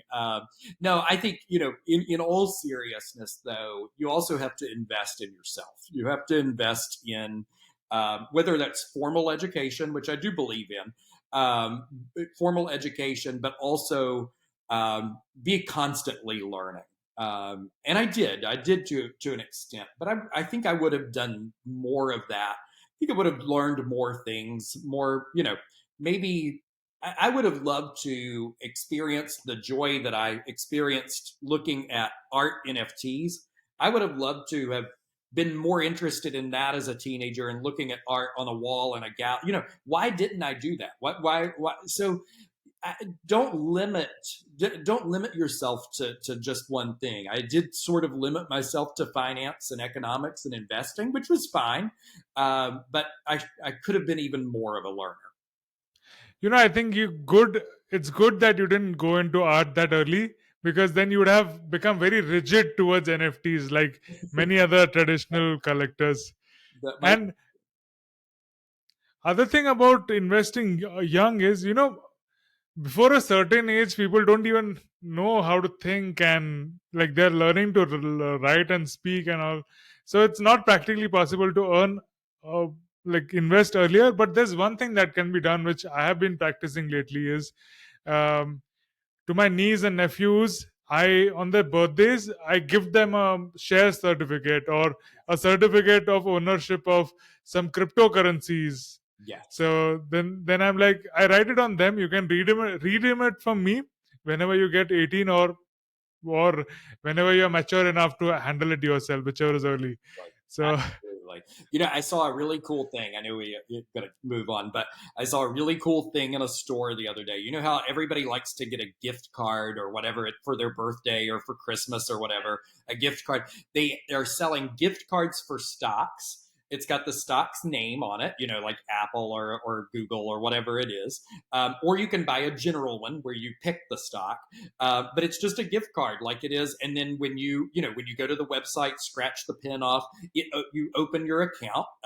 If you're under 18, you have to have a person over 18 open it with you. But it's a cool thing, like you said, for your nieces and nephews. That's a cool concept because everybody loves to get the gift card, and it's the physical gift card with the stock on it. And I thought that was just, is a neat little thing to. and it might not give them immediate gratification, like kids, no, they want some toffees or something, but they'll realize that when they grow up. Absolutely. uh, Absolutely. Yes, for sure. so talking about gifts, what is the most precious gift that you have ever received? Oh my gosh. Oh, Tanmay. uh, well, I would have to say first my children, because that would be, obviously I think that's the best gift that you can get. No matter what your family situation is, your children are the best gift that I think you can ever receive. So beyond that, though, it's I had an uncle when I was young that took a lot of interest in me. I also came from a split home and things like that. I had an uncle that took a lot of interest in me as his nephew, and he always gave me, just wise words, advice, whether it was about business, whether it was about life, whether it was about anything like that. But it made such an impact on my life, long term over time. So I would say that advice and wisdom handed down, from people who had more of it than I did as a kid, was probably the biggest gift. It was fun because he also invested with me, and we got to enjoy that together. My mom did the same thing, which was really cool. Invested. So I think the wisdom handed down to me, was probably the best gift, that I received. So. Beautiful. Just scratching a bit ahead on the same question, Mhm. you as an elder person, how would you what, like, how can you explain the concept so simply that it leaves an impact or they remember it for long term? So can you tell that with an example, like as if I'm a 4-year old or a 5-year old? So I think so with my kids, like my son, um, just teaching the concepts of money in general. Open an account that they have their own card, like a prepaid that you can put money on for them, because that teaches them I can save a certain amount of money, and then I can take this card and I can buy something with it. The younger you can start learning that concept of I have to have the money in my account to go to the store and buy buy the item, because children don't understand that concept naturally, right? They think money's unlimited. And so they ask their parents for everything because they don't realize how money is made and things like that. But having control of their own money actually opens up a lot of really good conversations with children, and learning opportunities for them about how they get money, how they earn money, and then how they can go and then spend that money on what they want. So I think anything you can do around that is probably good advice for a kid. Very interesting.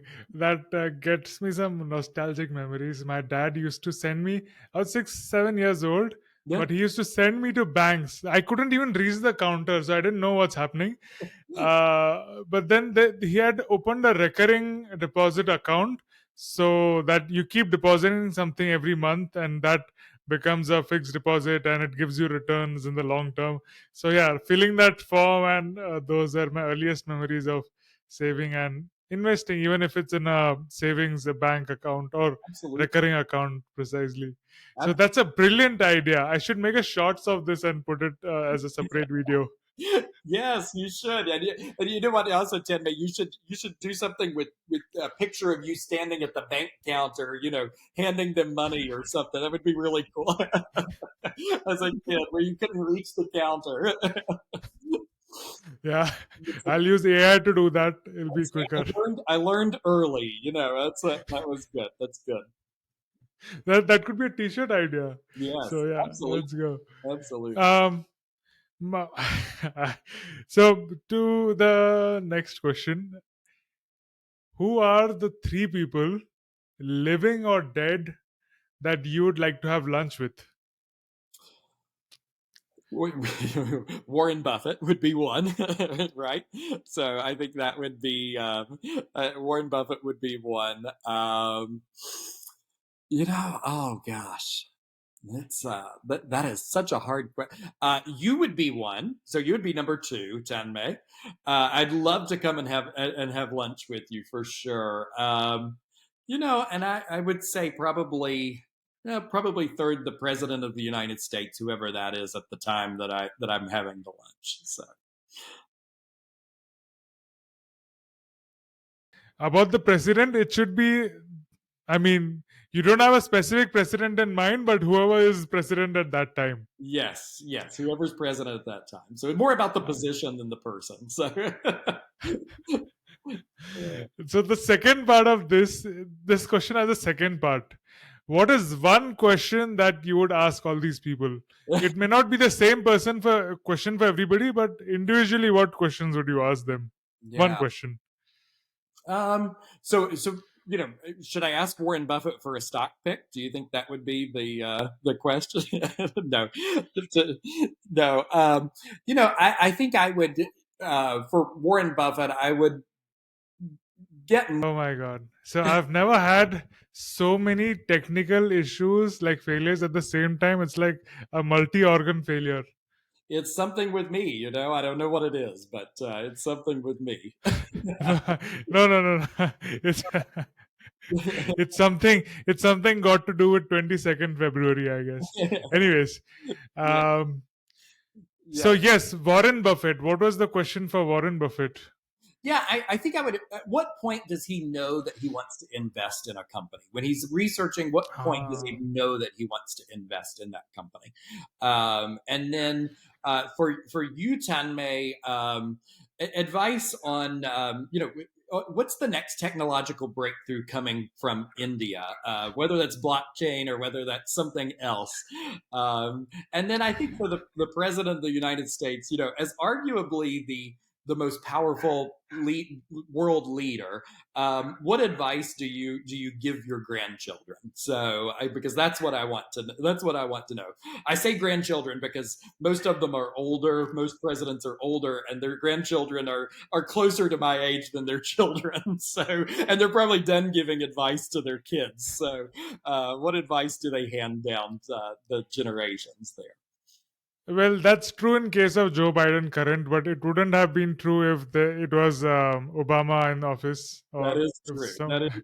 That is true. To be honest with you, I had my preference on presidents. I would probably pick Barack Obama to have lunch with, even though Trump lives in Florida. We'll probably pick Barack Obama to have lunch with. He seems like a fun guy too, right? So yeah. So, but you said live president. I thought you would ask more about the ongoing financial things or ongoing law and order or Oh, whatever policies he has. I'm trying to broaden my knowledge, Tanmay. So it's not all finance. But in that case, the advice to the young kid, you can have any of the past presidents. So Yes, that's what I'm saying. that is true. That is true. uh, Awesome. I'll still take Barack Obama. So just a cool guy, you know. Then maybe we can shoot some basketball afterwards. So Oh, you like playing basketball? I don't, but it would be fun to play. I mean, I don't play, but it would be fun to play with the former president. So hmm. Why were mushrooms the superstar at a party? What is that? Why were mushroom? Why was a mushroom superstar at a party? At a party? Were they psychedelic mushrooms? Because because they are the real fun guys. That's good. I'm going to use that one on my next board of directors meeting on Zoom. I like you men- you mentioned fun guys, so that came to my mind. that's Um,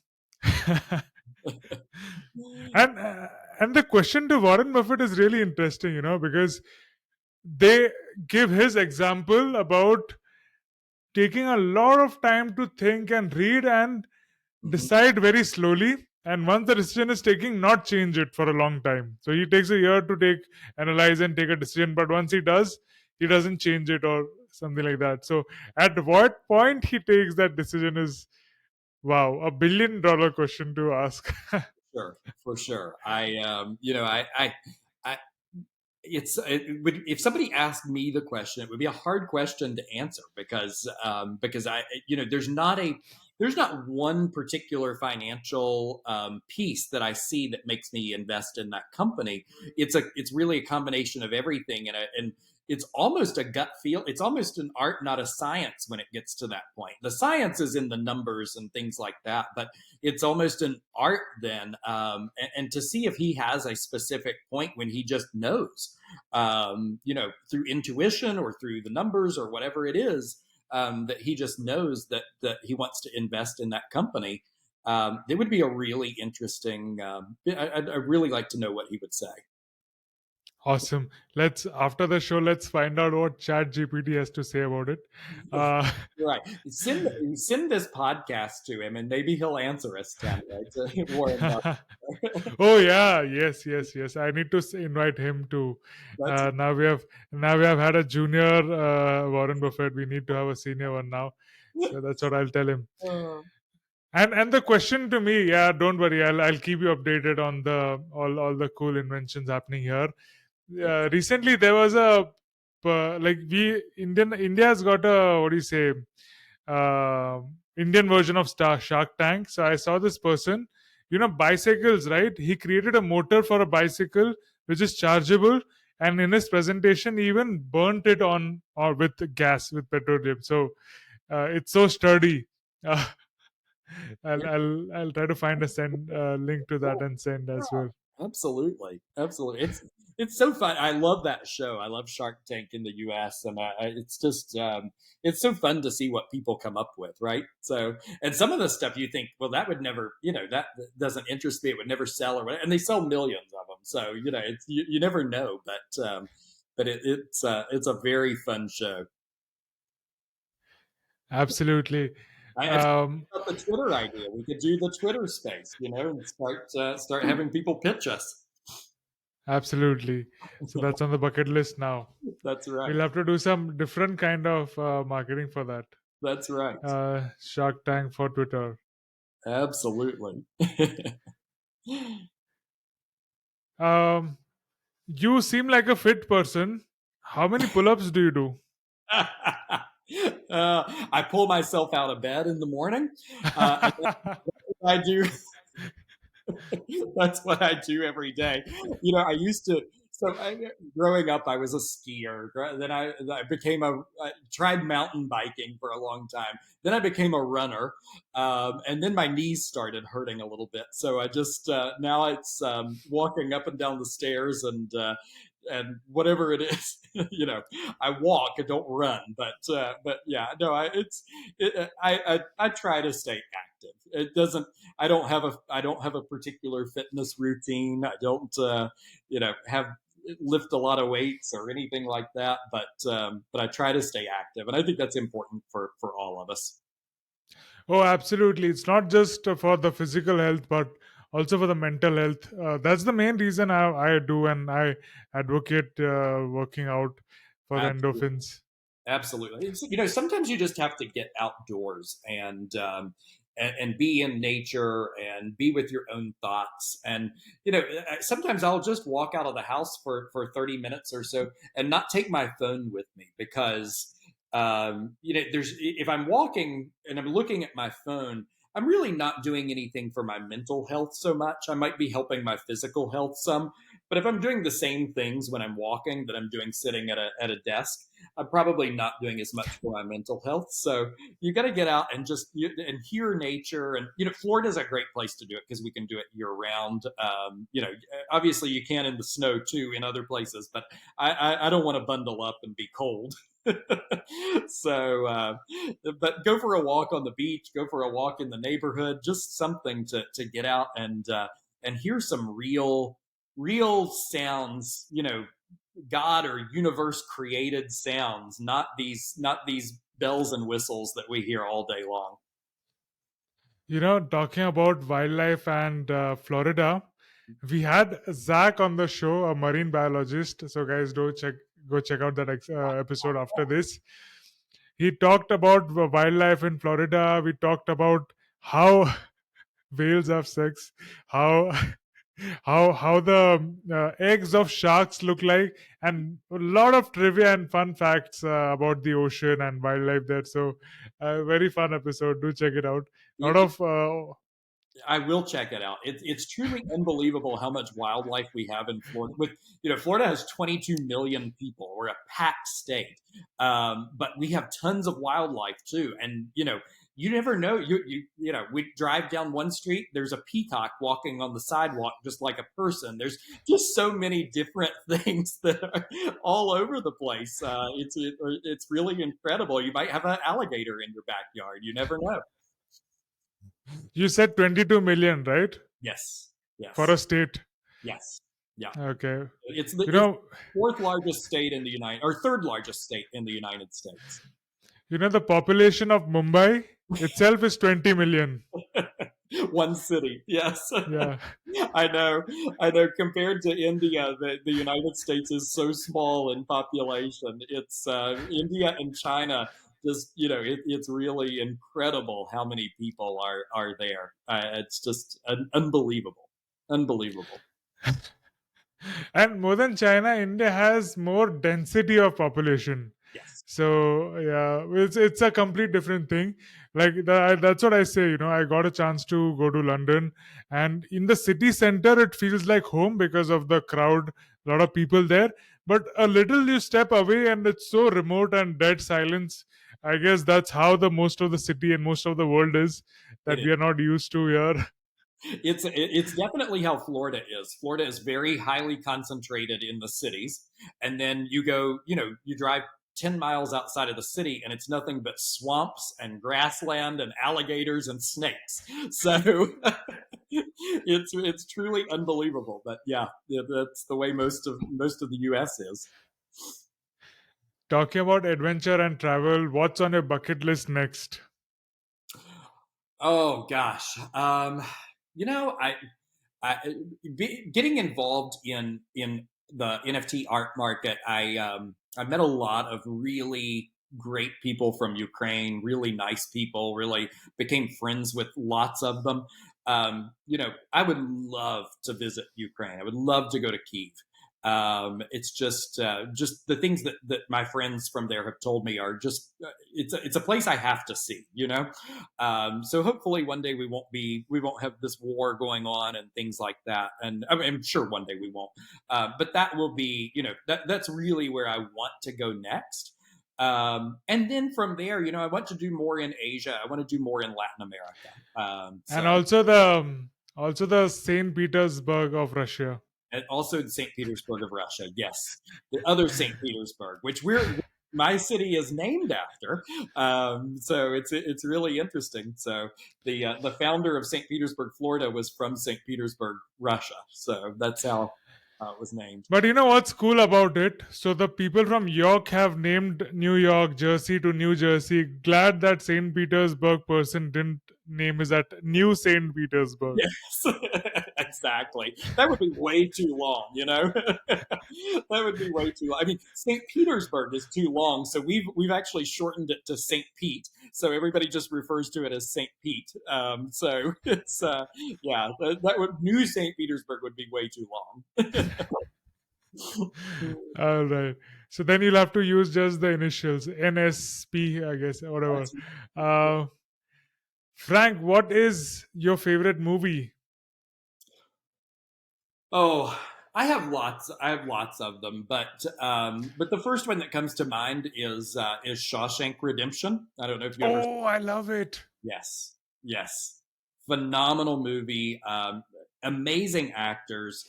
I love Morgan Freeman's voice, and it just you know he does so much storytelling in that movie, and it's an incredible movie. So that's the one that comes to mind first. There lots of movies, but that's the one that comes to mind first. You know, they call his voice the voice of God. Yes, exactly. Morgan. Yes, and he played God in one movie. I was trying. What is the name of that? I cannot remember, but there was a movie that he played with Steve Carell. He played God in that movie. So I get it. That has stuck with him. And you know, that is the biggest compliment I have received. A person compared my voice to his. So I That's couldn't believe awesome. it. I was like, That is wow. awesome. Yes, that is a huge compliment. You know, as much as I pay attention to a person's acting skills, I also pay attention to their voice, and I love it. You know, there's just something about someone's voice that can command a presence, and that's he has one of those voices for sure. You read so much. What is your favorite book? You know, I don't. It's funny. I don't read a lot of books. I do a lot of audio books, which I guess counts as reading, right? I do read. You know, I do read. I read so much financial stuff that I don't read a lot of regular books. But the last book that I listened to was the Power of Now, and it was just an incredible book. Not really looking at yourself introspectively and living in the now, you know. And I kind of took to heart the fact that the past really doesn't exist anymore. The future really doesn't exist. The only thing we truly have is now. And so I took that to heart, and I think there's a lot of learnings from that book that people can get, and it's a really inspiring look at yourself. You know, when you get to a certain point in life, you learned a lot of other things, and you start wanting to learn more about yourself too.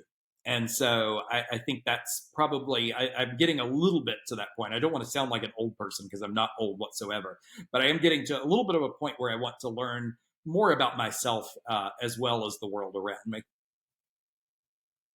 You know, yeah, I would recommend you to do a meditation retreat or a silence retreat, Yeah, either of Art of Living. It happens in US also, or either Vipassana. yeah. So these two, I would recommend you. Okay, I will look for. That's the Yeah, that's the whole thought of that process of being in the present moment, Yes, feeling the think now in the present. So that's one of the central thoughts in even in the in Indian philosophy. That is a very central thought about being living in the present moment. In yes. fact, in fact, my Location, if you see on Twitter, it is present moment. I live Yes, in the that's present awesome. moment. Awesome. Yes. That is fantastic. I really like that. I really like that.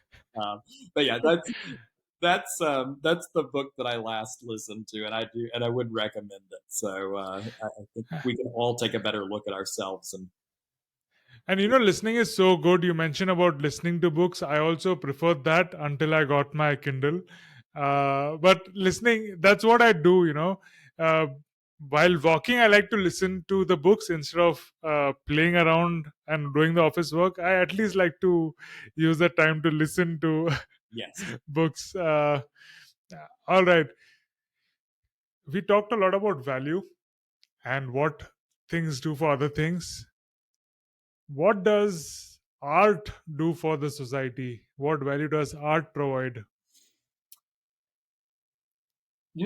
It provides a different value for different people, but overall, to me, it holds such emotional value. Right? There's not there's not a lot of things that can change your mind or evoke an emotion or something like that. But I think when you look at art, it really can evoke emotion. So much more so than TV or movies or even books in a lot of cases, because there's something about the visual nature of seeing that piece of art that just evokes something from within. um, and so more than the value of, obviously there's other value in art. There's financial value. There's, I mean, how much is Beeple selling his art for now? So there's obviously other value, but more than any other thing, at least for me, it's the emotional value that comes from it, because it can literally change how you feel at the moment. I can be having a bad day or be in a bad mood, and I can look at something, a piece of art, and that mood either goes away for a time being or it changes the mood. So for me, that's a lot of value. Absolutely. I really like that aspect too. Yeah. And that's what I appreciate when people come to my spaces. I'm like, I give special appreciation to any art that arouses a feeling, Yeah. either dark, either humorous, either anger, either whatever, all kind of emotions. But something is really good if it can provoke that um emotion in the viewer. And Absolutely. even if you visit these galleries and have these old artworks, I got to do that in the National Gallery in London and a couple of Indian museums also. So they have this gothic bibliothetical some scene portrait, but it is so moving. It's horror. I mean, it is crazy. It's a different experience to. Yeah. Uh, Well, and I'll use your art for an example, Tenmei. Um, whose art? Sorry. I'll use your art for an example. Yours, Tenmei's art. Uh, Okay.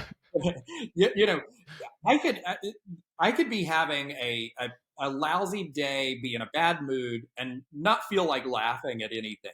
But you put humor. I'm being serious. You put humor into your art, which would cause me to laugh and to get a happy feeling. That is value.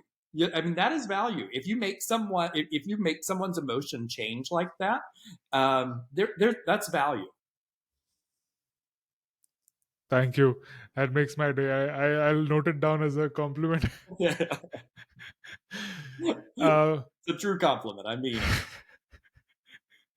this also needs to get cut, paste, and put in a separate video. That's right. Frank, what is your favorite food? Whatever can be cooked the quickest. Um, no, I like Mediterranean. Like group of food, Mediterranean is my favorite. Anything with like a Mediterranean prepared salad with feta cheese and all of that stuff, and that's my favorite thing to eat. I eat a lot of those. So, but as a food group, Mediterranean is my favorite. Mediterranean, as in Lebanese, those shawarmas and thing. I don't Yeah, know what is available in US. Greek, even Italian, and all of those are my favorite. I actually have there's a little Lebanese restaurant close to where I live that I pick up food a lot from, and so yes, that's definitely my favorite. Talking about Italian food, as I always say, what is a pizza without cheese, and what is your collection without a Tanmay NFT? I know. I think I told you one time you should also say what is orange I juice. know. Let me tell that. Yes, that's the second thing that comes to me is for Frank. What is orange juice without a vodka in it? That's right. But, Absolutely. Hmm. but that isn't universally applicable because I never had uh, orange juice with anything else. So So uh, So you can try it sometime. It's called a screwdriver. It's a very simple drink. It's just it's about half vodka and about half orange juice, and it's very effective. It's very effective for House of Tony spaces. Uh, oh my god, yes, absolutely. it really, it lets you have a lot of fun really quick. So yeah. Hmm. Absolutely. So that's what we can definitely say. What is a house of Tony without Frank in it? That's right, with orange juice and vodka. Uh, Frank, what do you do for fun? drink orange juice and vodka. No, kidding. What? I'm just joking with you. I'm actually not a huge drinker, but I spend time, I spend time with people that I care about, and that's probably the number one thing that I do for fun.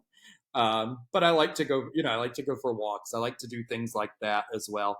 I read financial reports. That's still fun for me.